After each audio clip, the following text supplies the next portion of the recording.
My name is Emily Carter, and to this day I wonder when I stopped being a daughter and became a burden. You know that feeling of being invisible inside your own home? I lived that for years. Every scream, every slammed door, every empty plate left on the table were constant reminders that I wasn't welcome anymore, but I kept trying. Deep down, we always believe family love is unconditional until it isn't. The day they kicked me out was the day I died and was reborn. I still remember the smell of rain on the asphalt, the little suitcase trembling in my hands, and my mother's voice echoing, "Don't come back." And I didn't, but not in the way they expected. I did the unthinkable. I chose a path no one imagined, not even me. And now, looking back at everything I lived through, I have a story to tell. A story that just might change your life. The rain was pouring that night, as if the sky itself was mourning for me. I was shivering from the cold and from fear, standing on the sidewalk in front of what used to be my home. My suitcase, if you could even call that torn bag a suitcase, felt as heavy as a sentence. The porch lights were still on. For a second, I believed my mother would open the door and call me back, but the door stayed shut. "Emily?" Ethan's voice, my neighbor, came from behind me. I turned slowly. His face, always so calm, now showed pure concern. Raindrops ran down his forehead like tears he wasn't allowed to cry. "What happened?"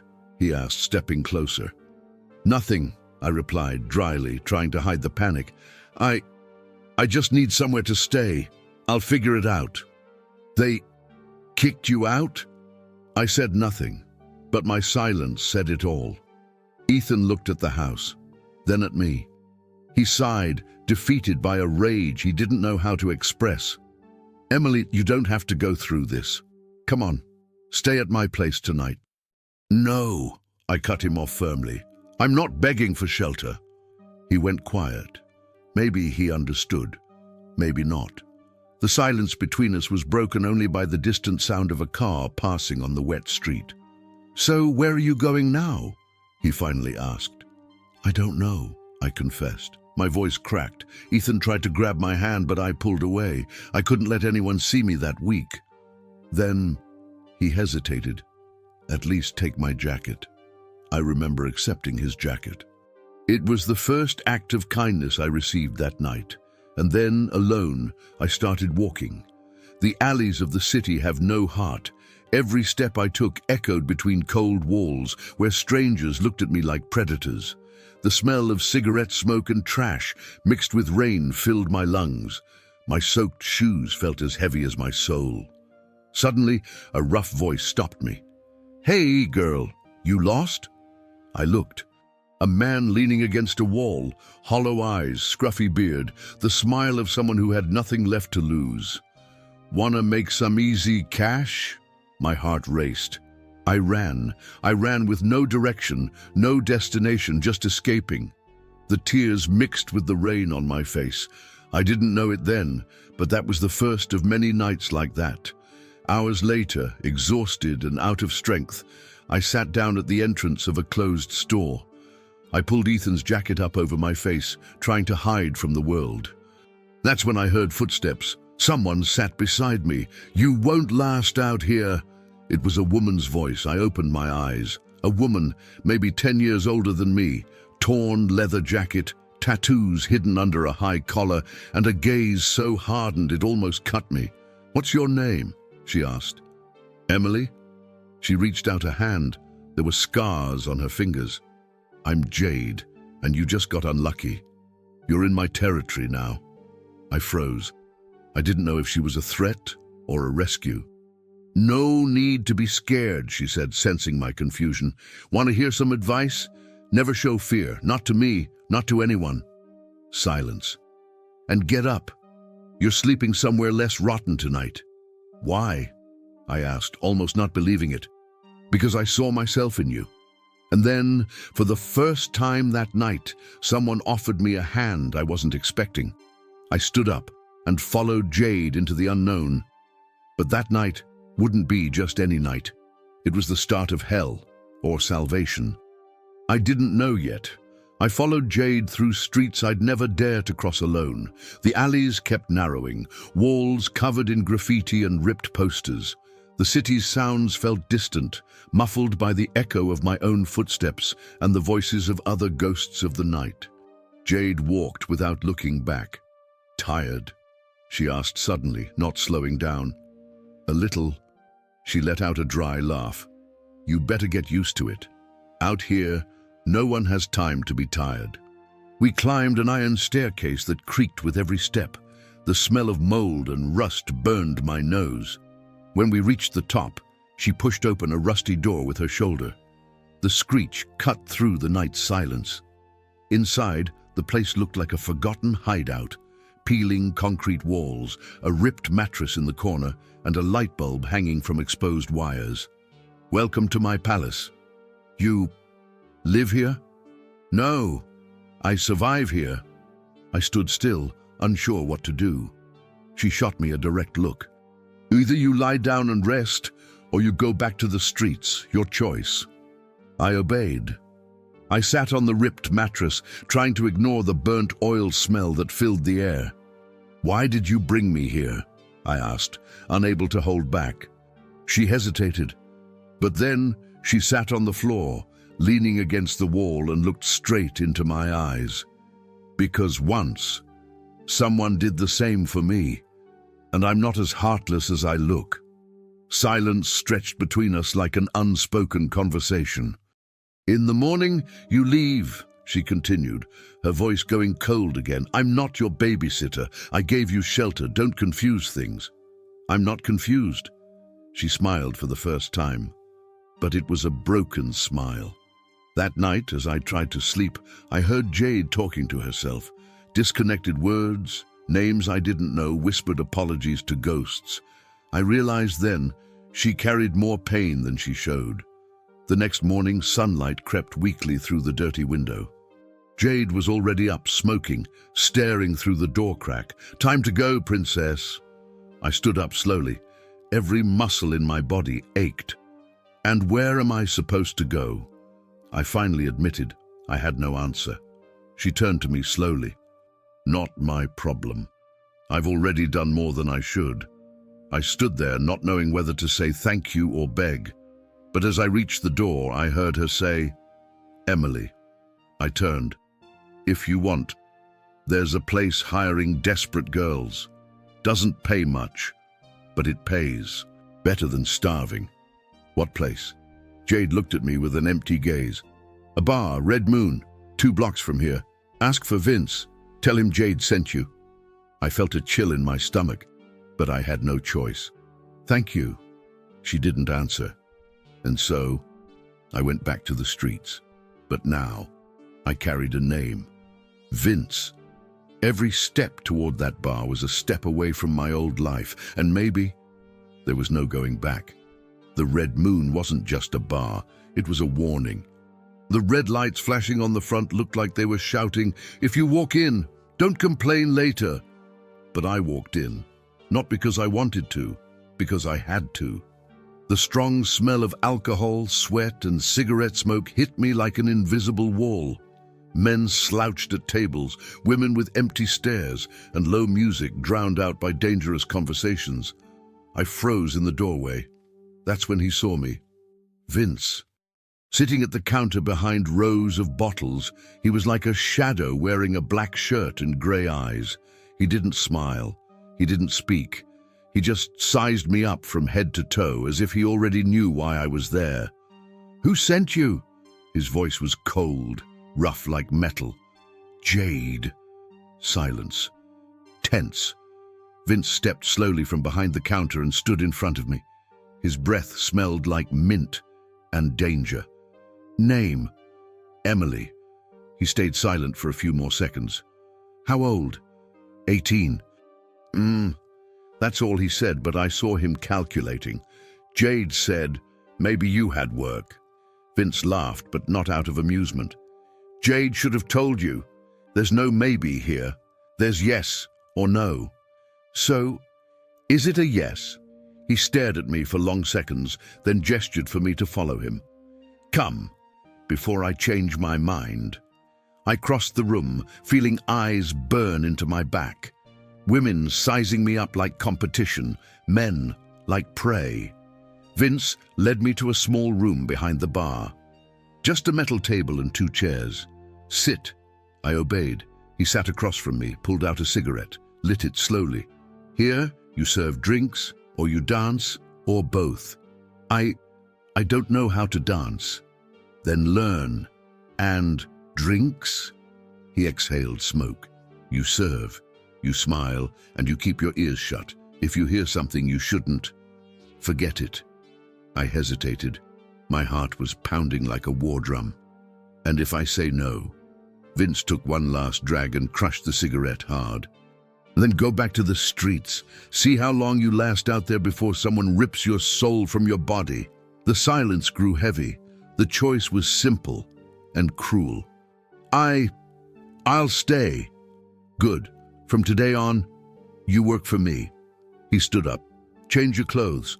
Tati will get you something decent." "Who's Tati?" "You'll find out." Vince walked out of the room, but before crossing the door, he said without looking back, "And don't confuse kindness with mercy." Alone, I took a deep breath. I had crossed a door, and there was no going back, but what I didn't know was the price. Tati showed up minutes later. "You're the new girl?" she asked without a hint of sympathy. She was a dark-skinned woman, straight hair pulled tight into a ponytail, heavy makeup covering deep under-eye circles. Her clothes were tight and black, like darkness itself had stitched that uniform. "Yes," I replied, hesitant. She threw a dress onto the table. "Put this on. Now." I looked at the short, low-cut fabric, practically an invitation. I don't know if you want to eat tomorrow, wear it. Don't make my life harder." I put it on. The fabric clung to my skin. I barely recognized myself in the dirty mirror hanging on the wall. "And don't make that face," Tati said, already pulling me by the arm. "No one here cares how you feel." She dragged me back to the main room. The music was louder now. The red lights looked alive, like eyes watching me. "Go to the bar, serve drinks, smile and—" She looked at me for a moment. "Don't look anyone in the eyes. Only idiots like that." Before I could answer, she left me there, alone. My hands were shaking. I walked up to the bar. Vince gave me a side glance but said nothing. He simply filled a glass of whiskey and slid it toward me. "Table 6. I picked up the drink. The tray felt like lead in my hands. As I approached table 6, a group of men looked at me with hunger in their eyes. Low laughs, whispered comments. One of them, the oldest, reached out and grabbed my wrist. "What's your name, princess?" I tried to pull away, but he held tight. "I just brought your drink," he laughed, pulling me slightly closer. "Relax. I don't bite, do I?" That's when I heard it. "Let her go." "Vince." His voice wasn't loud, but it cut through the entire bar. The man hesitated, then laughed, letting go of my arm. "Relax, boss, just playing." Vince said nothing. He just stood there, watching. I set the drink down, turned around, and walked back to the bar as fast as I could, fighting not to fall apart. "Breathe," Vince said, now closer. "The first night's always the worst." I wanted to cry, but I didn't. That night I served more drinks than I could count. I heard disgusting offers, unwanted touches, words sharper than knives, but I also heard something else. Voices. Conversations in the background from people who didn't belong in that world. Men in suits sitting at reserved tables. Dirty deals whispered between sips of expensive whiskey. And then I realized that bar wasn't just a bar. It was a cover. And Vince wasn't just the owner. When the night ended, Tati pulled me to the back. "You survived." "Barely." She lit a cigarette and handed me a wad of crumpled bills. "Your pay." I looked at the money. It wasn't much, but it was more than I'd had. Tati looked me up and down. "Tomorrow, same thing." I didn't answer. I just left. My feet hurt, my soul even more. But before I walked out of the Red Moon, I heard Vince behind me. "Emily." I turned. "Remember, you chose this." I didn't answer, and I left. But that choice was just starting to collect its price. The morning broke cold and grey. I sat on the sidewalk in front of a closed gas station, counting the crumpled bills like they were gold. The Red Moon dress still clung to my body, now reeking of the night. For a moment I thought of going back, but back where? There was no home anymore, only the now.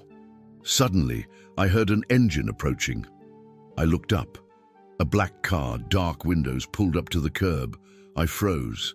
Then, the passenger door opened, and someone stepped out. "Emily." My heart stopped. It was Ethan. His face, tired, carried something between relief and pain. I looked for you everywhere," he said, stepping closer. "There was no point," I replied, trying to sound strong, but my voice cracked. "Don't say that. I spent the whole night searching, talked to the cops, knocked on your door. Your mom said—" He hesitated. "She said you were her problem." I looked down. That hurt. "Are you hurt? Are you okay?" "I'm fine." "And where did you stay? For God's sake, Emily, what happened to you?" The silence between us grew heavy, but inside I was screaming. "Forget it, Ethan. I'll manage." "Don't say that," his voice broke. "I'm your friend. Do you get that? I just want to help." I looked into his eyes. For the first time, I saw something more than friendship there. "Leave me alone, Ethan. Go." He stepped back, shocked, like I had stabbed his heart. "Emily," he whispered, helpless. I turned my back, walked away, but I heard him say before getting in the car, "If you ever want to get out of this hole, find me." And the car drove off. I stood there, tears mixing with the drizzle, and in that moment I realized I had just pushed away the last person who truly cared about me. Later, when I returned to the Red Moon, something was different. The place was quieter, the bar's lights were dimmer, and Vince was waiting for me at the counter alone. "Emily!" He called me, too calm. I approached. "There's no work tonight, but you're staying." "Why?" He took a drag from his cigarette before answering. "Because someone is asking about you." My heart froze. "Who?" Vince stared into my eyes as if weighing my lies. "A man. Says he's your father." My legs gave out. "My father?" "Apparently. You've got more secrets than you've told." I could barely breathe.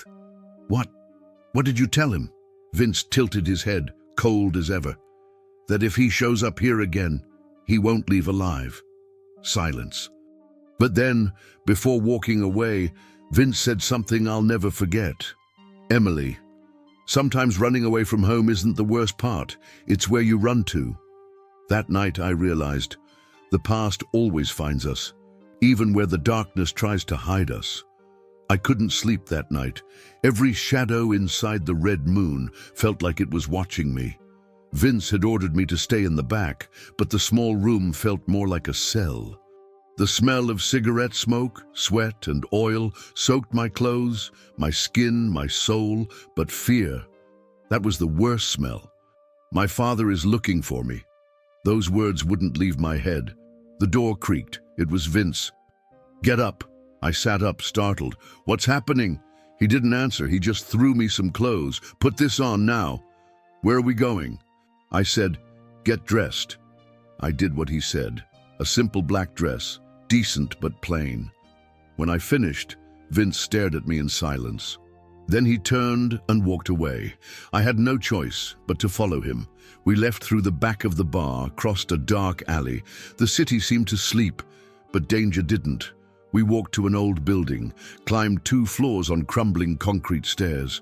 Vince opened a door with a key he wore around his neck. "Get in." I hesitated, but stepped inside. It was an empty apartment, a mattress on the floor, a half-empty bottle of whiskey, and a window boarded up with planks. "Here. For now you stay here." "But why?" Vince lit a cigarette, looked out the boarded-up window. Because your father's looking for you, and I don't know why. He wants to take me back. No. Vince turned, facing me. That man's not after a daughter. He's after something. What? He exhaled smoke slowly. I'll find out. I sat on the mattress, hugging my knees. Vince, why are you doing this? He stayed silent for a long moment, then spoke, voice low. Because I recognized the look of someone who escaped hell. Our eyes met. For a moment, Vince wasn't the cold man from the bar. He was just someone as broken as me. And I don't like debts. Debts? Jade sent you to me. She saved me once. I'm paying back the favor. The truth cut deeper than I expected. I wasn't special. I was just a favor. Vince continued, you stay here until I say otherwise. If anyone knocks on this door, don't open. If you hear my name, stay silent. And how long? Until I fix this.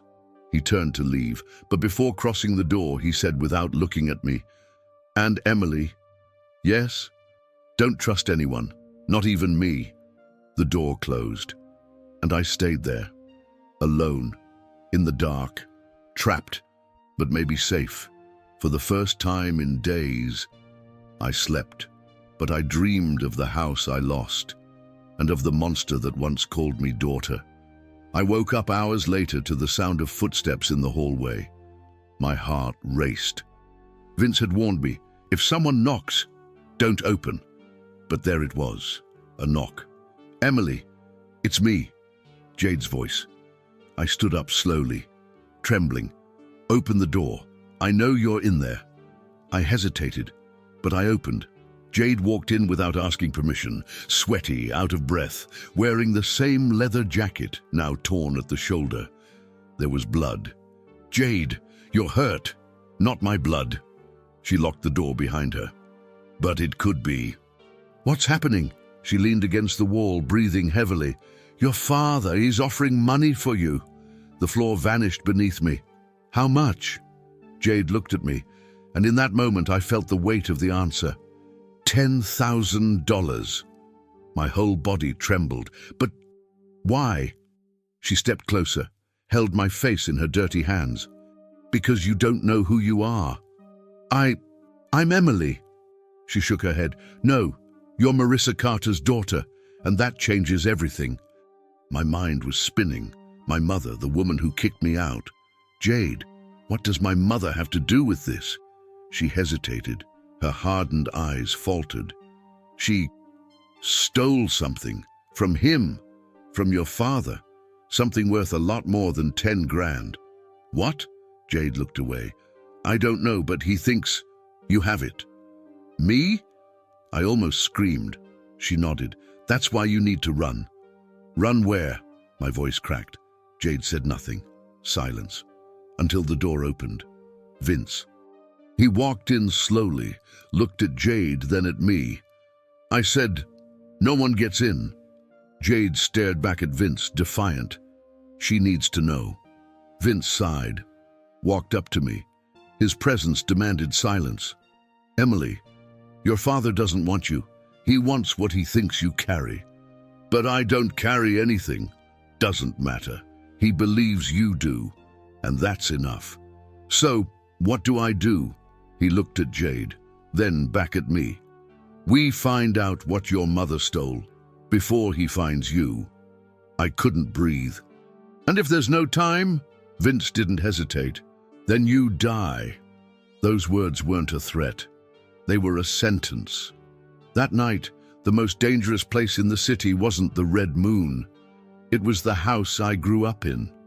And maybe the woman who kicked me out was the one who truly wanted me dead. The next morning, Vince made the decision. We were going back to my old house.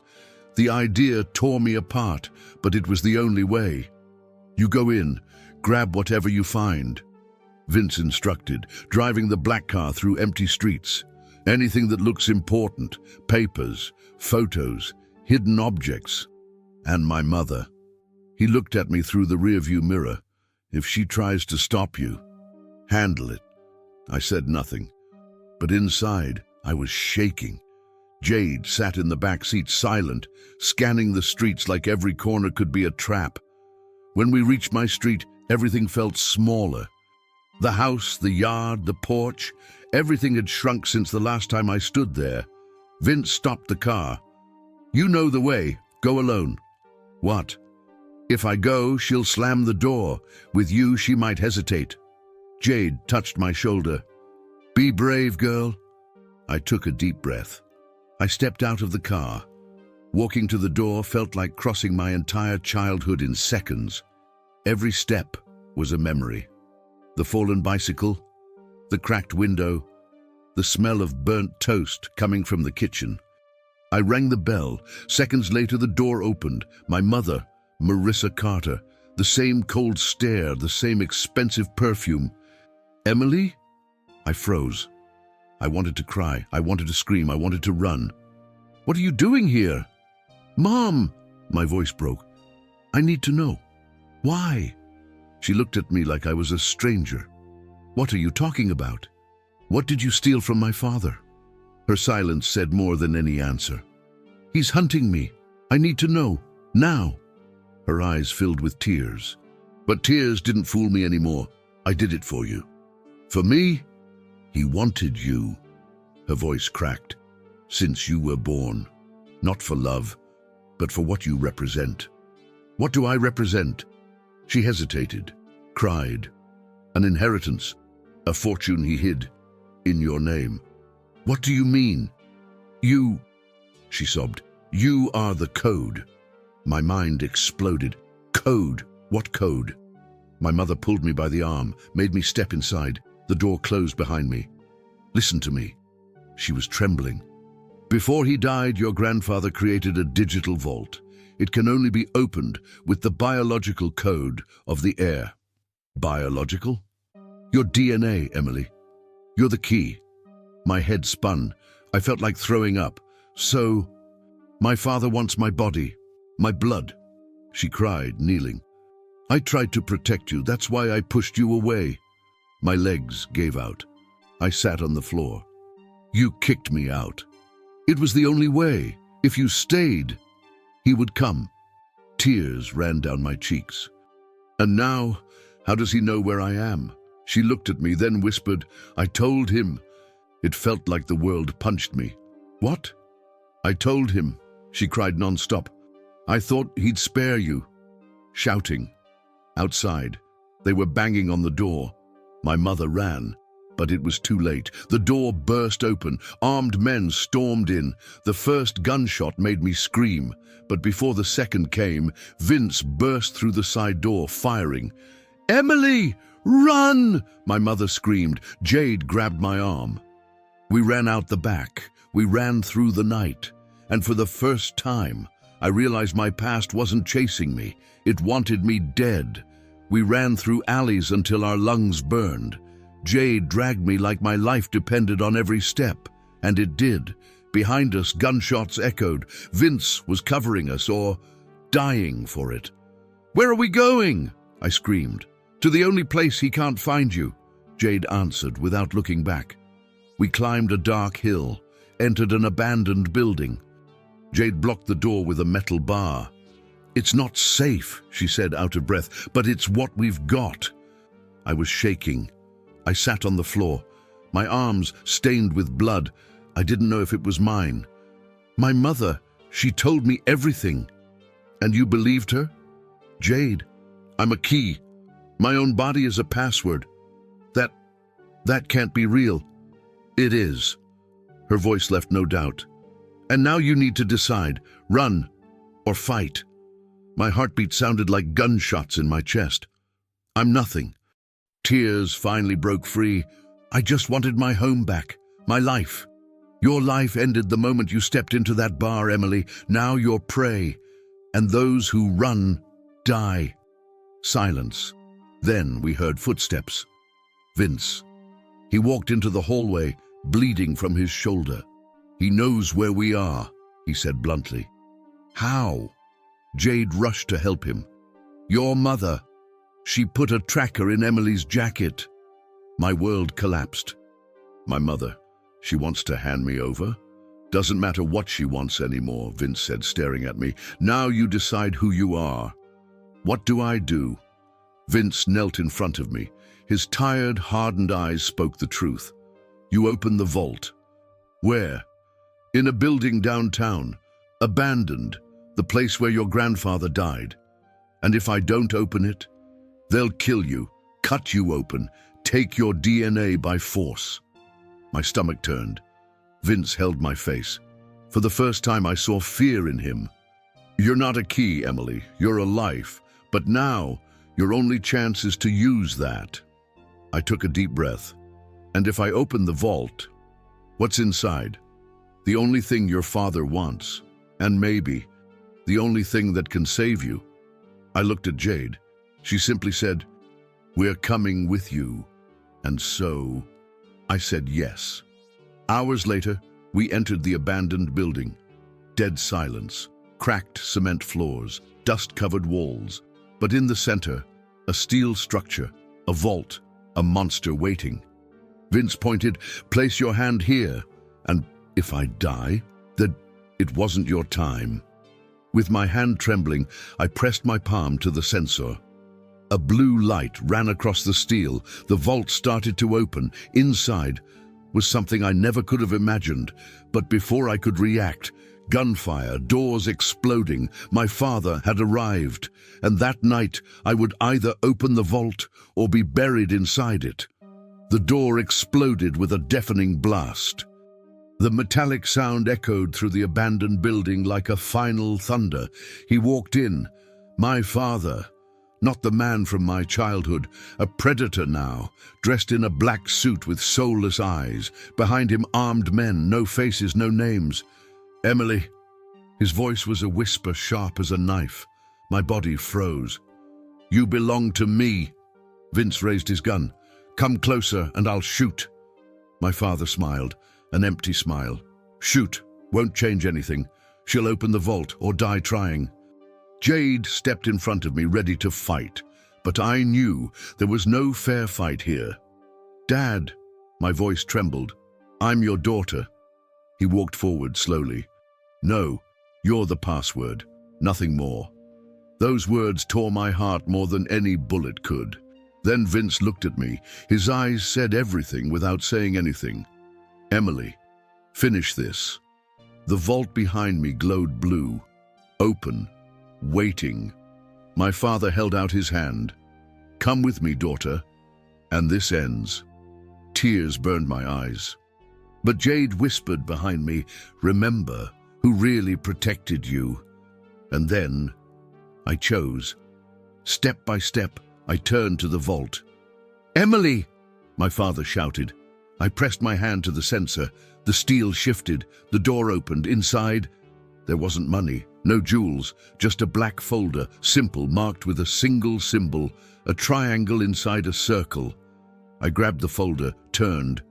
"This is what you want?" My father hesitated. For the first time, I saw fear in him. "Hand it over. Now." I took a step forward and threw the folder at Vince's feet. "Run!" Everything happened fast. Gunshots, screams. Vince pulled me. Jade covered us from behind. We fled down the stairs as the whole building shook. Gunshots echoed like thunder. The vault's blue light flickered behind us like a last warning. When we burst onto the street, the sun was rising. Vince was bleeding. Jade limped, but we were alive. Hours later, in the safe apartment, Vince opened the folder. Inside, documents, proof. A network of bank accounts, illegal businesses, money laundering, all tied to my father. "This is enough," Vince said, emotionless. "With this, the police will hunt him down. The world will know." I sat on the floor, hugging my knees. "And me?" Vince stubbed out his cigarette, looked at me. "Now you decide who you want to be." Jade sat beside me, put her arm around my shoulders, and in that moment, I realized I didn't have a home anymore, but I had something better. I had a chance, a new life. My name is still Emily Carter, but today when I look in the mirror, I see someone I never knew, someone born from fear, from pain, and from a choice. I wasn't a password, I wasn't a key, or a living inheritance. I was just a girl who wanted to be loved. I was betrayed by those who should have protected me. I was sheltered by those I wasn't supposed to trust. But that's where life reveals itself. Sometimes family isn't who brings you into the world, it's who holds your hand when you're ready to give up on it. Vince disappeared after he handed over the documents. I never saw him again. Some say he was killed. Some say he ran. But I prefer to believe that wherever he is, he still lights a cigarette and watches over me from afar. Jade stayed and taught me how to survive. Today I work at a simple diner. No one knows who I am. No one imagines what I've been through, and for the first time, I feel free. But sometimes, on nights when fear returns, I remember my father's gaze that last morning. It wasn't hate in his eyes, it was defeat. And then I understood. I won. If you're hearing my story, and know this, no matter what the world tries to turn you into, your story can still be written by your own hands. Now, it's your turn. Tell me, have you ever felt like you needed to run just to survive? Share this story with someone who needs to hear it, because in the end, we're all the key to something, and no one can take that from you.